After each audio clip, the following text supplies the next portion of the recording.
स्वागत है आप सबों को पाठ संदेश पर। आज हम आप लोगों को लेते आए उत्तराखंड देव भूमि को एक प्रसिद्ध देव स्थल द्वारकाधीश भगवान श्री कृष्ण की पसंदीदा जगह सेम नागराज। और आज आप लोगों को हम बतौला क्या कुछ यख की खास बात। यख भगवान श्री कृष्ण आए और कन गंगू रमोला जी और भगवान श्री कृष्ण न जब एक ब्राह्मण वेशधारी और यख आए, यह क्षेत्र को पूर्व राजपाट जो मत है वो गंगू रमोला जी थे।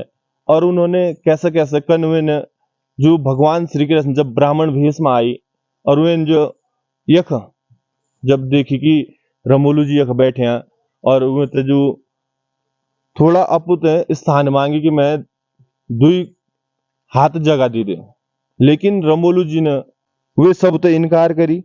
और इनकार करने के बाद जब पूरा घटनाक्रम हमू भी नहीं मालूम, लेकिन हम यख का जो पुजारी लोग वो तो जानने का प्रयास कर, लेकिन एक प्रसिद्ध देव स्थान टिहरी जनपद में बस्यू हमारो सेम नागराज।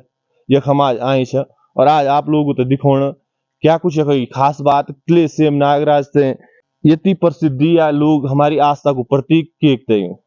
तो हम यख का मुख्य पुजारी जो हुए थे बात करने का प्रयास कर कनु यख को जो 7 सेम वो क्यों प्रसिद्ध है, कहाँ कहाँ है, वो चाहे यहाँ की डुगडेंदी ढूंगी जेते बोल दो डुगडे सीम, या फिर आपका सतरंगी सोड़ या जलथल सेम, वे सब के बारे में जो है पंडित जी तो जानते आप लोगों को बताऊंगा। 9 युगल जो है विवाह के बंधनों में बनते हैं, तो यहाँ अपने शादी के दौरान आते हैं और कहीं ना कहीं अपनी मन्नत मांगते हैं कि हमारी जोड़ी भी भगवान श्री कृष्ण और राधा जी जैसी रहे। तो ये यहाँ से मंदिर प्रवेश करते हैं और इस और भगवान श्री कृष्ण जी का मंदिर, जहाँ भगवान श्री कृष्ण ने जो है अंत में गंगू रमोला जी को जो है दर्शन दिए थे, और इस और जो है उनकी मूर्ति भी लगी है, वहां भी आपको लेके चलते हैं और हम यहाँ के जो मुख्य पुजारी हैं उनसे ही बात करके पूरा घटनाक्रम जानेंगे कि क्यों ये चीज प्रसिद्ध है। तो दोस्तों हमारे साथ सेम नागराज मंदिर के मुख्य पुजारी जी हैं, हम इनसे जानने का प्रयास करते हैं यहाँ की क्या कुछ चीज की यहाँ की मान्यताएं हैं। जी सर प्रणाम, स्वागत आपका पाठ प्रणाम संदेश में। कलोड़ा जी, आप यहाँ पर आए हैं, स्वागत है आपका, हार्दिक अभिनंदन, हार्दिक स्वागत है सभी भक्तगणों और श्रद्धालुओं का। यहाँ पर द्वापर युग की बात है। गंगू रमोला पूरे क्षेत्र का गणपति था, राजा था।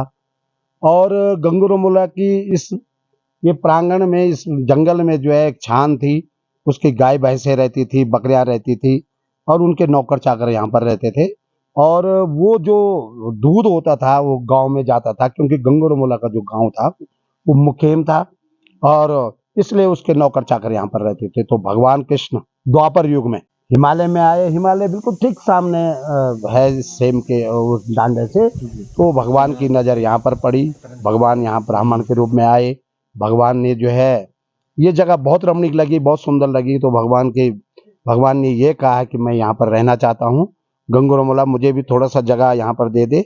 लेकिन गंगू रमोला ने जगह देने से इनकार कर दिया था, जिससे भगवान ने उससे बहुत बार बार प्रार्थना करी, गंगू रमोला मुझे थोड़ा सा यहाँ पर 2 गज जगह जो है यहाँ पर रहने के लिए दे दे, मुझे यहाँ पर तप करना है। तो गंगू रमोला ने जो है भगवान को जगह देने से इनकार कर दिया।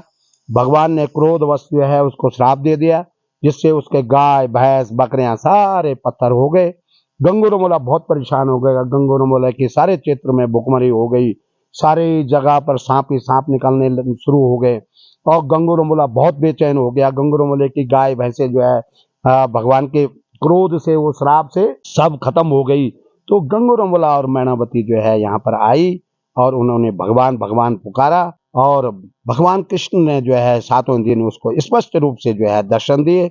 और उसने कहा, पंडित जी आप पहले आप भी आए थे, मेरे जो गाय भैंसे हैं आपने भी देखे। उन्होंने कहा तुम्हारे जो गाय भैंसे बकरियां थी वो सब मेरे श्राप से सब पत्थर हो गई है, अब वो दोबारा नहीं आ सकती है।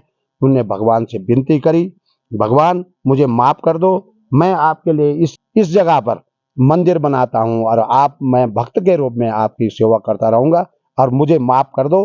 तो भगवान ने कहा जा तुम मुझे, मैं तुम्हें क्षमा करता हूँ। और उसने गंगू रमोला ने जो है अंदर जाके इस जहाँ पर जो है शिला है, नागशिला है, उस शिला में बैठकर कृष्ण और बलराम ने उस गंगू रमोला को दर्शन दिए और गंगू रमोला ने उसके चारों तरफ एक छोटा सा मंदिर बनाया। और यहाँ पर भगवान ने कहा ये शिला ही मेरा आत्मा है, मेरा प्रतीक है, मेरी मैं इसी में विराजमान रहूंगा। और फिर गंगूरमोला ने भगवान से विनती करी कि भगवान मुझे भी अपनी शरण में रखो। तो मंदिर के 2 पार्ट हैं, जिसमें जो है बगल में गंगूरमोला का मंदिर है, जिसमें गंगूरमोला के 2 प्रधानी पुत्र भी है, सिद्धवा विधवा और मैनावती, उनका अपना परिवार है। और गंगूरमोला निसंतान था, गंगूरमोला की कोई संतान नहीं थी। भगवान कृष्ण से भगवान गंगूरमोला ने विनती करी, भगवान मेरी कोई औलाद नहीं है और मेरा जो राजपाट है इसको कौन चलाएगा। तो भगवान से विनती करी, भगवान प्रसन्न होकर जो है भगवान ने उसको 2 वरदानी पुत्र सिद्धवार विद्वार नाम के 2 जो भड़ भी थे वरदानी पुत्र जो है उनको पुत्र रत्न की प्राप्ति हुई। इस तरह से यहाँ पर एक राक्षसी भी रहती, हिड़म्बा नाम की राक्षसी, जो शतरंज सौड़ में रहती थी। और वो गंगूरमोले की जो है गाय भैंसे खा जाती थी, कभी नौकर खा जाती थी। तो भगवान से विनती करी गंगूरमोला ने, तो भगवान ने उस शतरंज सौड़ में उस राक्षसी के साथ जो है वहां पर शतरंज खेले और भगवान को उसने खाना चाहा। और भगवान ने विराट रूप धारण करके उसको लात मारी, जिससे उसका शरीर के नीचे तलबला सीम में जो है गिरा। इस तरह से भगवान ने यहाँ पर जो है 7 सीमों की रचनाएं करी। तलबला सेम है, सूखा सेम है, भूखा सेम है, आरुणी सेम है, बारूणी सेम है, शतरंज सेम है। ये जहाँ पर भगवान प्रकट हुए उसके नाम प्रगटा सेम है, डुगडुगी सेम है ना। और इसके बाद अंतर ध्यान सारे सेमों की रचना करते हुए उन्होंने जो है गुप्त ध्यान में अंतर ध्यान हुए। और यहाँ पर जो है बलराम शेषनाग के अवतार हैं और कृष्ण भगवान विष्णु के अवतार हैं और राम के भी अवतार हैं। तो बलराम जो है शेषनाग के अवतार होने के नाते उनको जो है यहाँ पर पानी निकलता है, तो पानी जो है उसको गढ़वाली में श्यामला बोलते हैं, तो उसका शुद्ध नाम सेम पड़ा। और ये पूरा क्षेत्र जो ये पूरा जो जंगल है ये सेम के नाम से विख्यात है। गंगूरमोला का गांव जो है मुखेम है, इसलिए इसका नाम जो है सेम मुखेम पड़ा। यहाँ पर जो है भगवान कृष्ण ने जो है कालियानाग को भी भेजा है। यमुना नदी जब जो है कालियानाग के विष से जब विषैली हो गई थी, तो भगवान ने जो है उसको कालियानाग को कहा, जाओ तुम उत्तराखंड के रमणीक द्वीप में घनघोर जंगल में व्यापन करो। वो जो है कालियानाग भी जो है यहाँ पर भगवान ने उस कालियानाग को भी यहाँ पर दर्शन दिए। तो यहाँ पर दोनों नाग, कालियानाग और शेषनाग, दोनों जो है विराजमान है। और यहाँ पर काल सर्प दोष और नाग दोष का और संपूर्ण दोषों का निवारण जो है यहाँ पर होता है। और दूर दराज भारतवर्ष के संपूर्ण राज्यों से जो है लोग यहाँ पर आते हैं और अपना काल सर्प दोष और नाग दोष का निवारण के लिए जो है सेम मुखेम आते हैं। और सभी श्रद्धालु और भक्तगणों और का धन्यवाद। कलोड़ जी आपका सपरिवार आए हैं, आपके बहुत बहुत धन्यवाद कि आप सेम मुखेम आए हैं। पंडित जी एक प्रश्न रहेगा, कहीं ना कहीं हमारा जो डूंगी जगता हम लोग बोल रहा वक्त जेते जब एक अंगुलिया थोड़ा सा हल्कू जोर हुए ढूंगा पर जब लगाओ तो वो हिल दो, और यदि माना हम तो पर पलटने को प्रयास कर तो नहीं हो। और वो को आज तक जो विज्ञान में भी नहीं और आस्था ही मत है कुछ राज छुपियो, तो वो राज क्या छ वो भी हमारे दर्शक भी जानना चाहते। जी जी गंगूरमोला जब मंदिर बना तो गंगूरमोला बलशाही और महापुरुष था, महायोद्धा था। तो गंगूरमोला ने इस मंदिर को बनाने के लिए, जैसे वो पत्थर इकट्ठे कर रहे थे उस समय, तो सब अपने हाथों से और सब उससे होता था। तो गंगूरमोला थक गया था। गंगूरमोला बहुत बड़ा विशालकाय मंदिर के लिए पत्थर ला रहा था यहाँ पर। तो गंगूरमोला थक गया।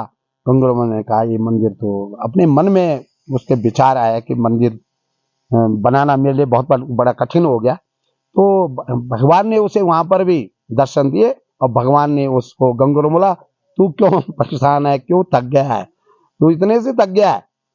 तो भगवान ने जो है कहा, अरे इसको तो मैं उंगली से ही हिलाता हूँ, तो इसको बोझ बना के जो है पीठ में लगा के जो है नहीं ला पा रहा है। तो भगवान ने जो है वहां पर उसकी परीक्षाएं करी और भगवान ने उसे उंगली से हिलाया और उन्होंने कहा भगवान मुझे माफ कर दो, मैं अवश्य ही आपके मंदिर में जो है इस पत्थर को ले जाऊंगा। तो वो पत्थर वहीं पर विराजमान है। आज भी वो डुगडुगी सेम के नाम से जाना जाता है। वहां पर जब लोग जाते हैं, यात्रीगण या श्रद्धालुगण जाते हैं, तो वो उंगली से वो पत्थर हिलता है। और सभी लोग अगर उसको जोर से धक्का भी मारेंगे जो, तो बिल्कुल हिलता नहीं है। तो ये एक चमत्कारी वो है। एक छोटा सा प्रश्न हमारा और है, जिस तरीके से दूर दराज क्षेत्रों से लोग नवयुगल जो है यहाँ पे शादी विवाह के लिए आते हैं, कहीं ना कहीं क्या ऐसा आशीष उन्हें यहाँ से प्रदान होता है कि लोग जो है बिल्कुल आज के तमाम गाजे बाजे और आज की जो आधुनिकता की और जो लोग हैं वो उसके विपरीत सेम नागराज मंदिर में आके यहाँ इस पवित्र स्थल पे जो है अपना विवाह कार्यक्रम संपन्न करते हैं। क्या उसका मुख्य कारण है और क्या आपकी मान्यता है? शादी ब्याह का जब तक सवाल है, यहाँ पर जो है राधा कृष्ण का मंदिर है और जितनी भी शादियां हुई है यहाँ पर आज तक सब फलीभूत है, ईश्वर की कृपा से सरल भी है और बिना कम खर्चे की शादी है।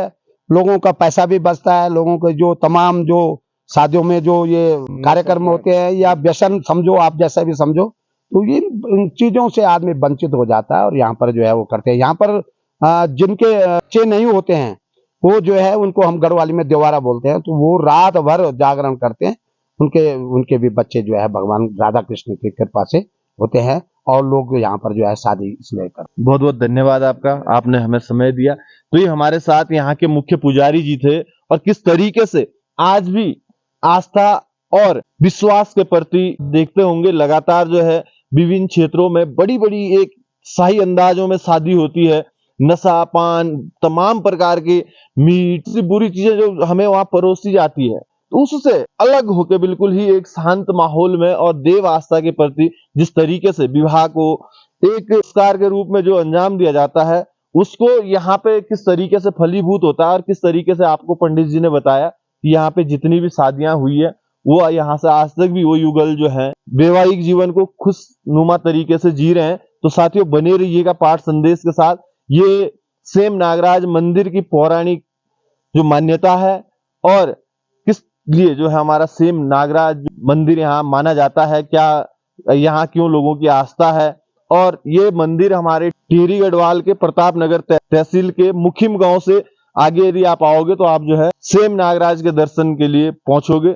तो हम आपसे भी आशा करते हैं कि भी सेम नागराज के दर्शन के लिए आए। धन्यवाद, प्रणाम, नमस्कार।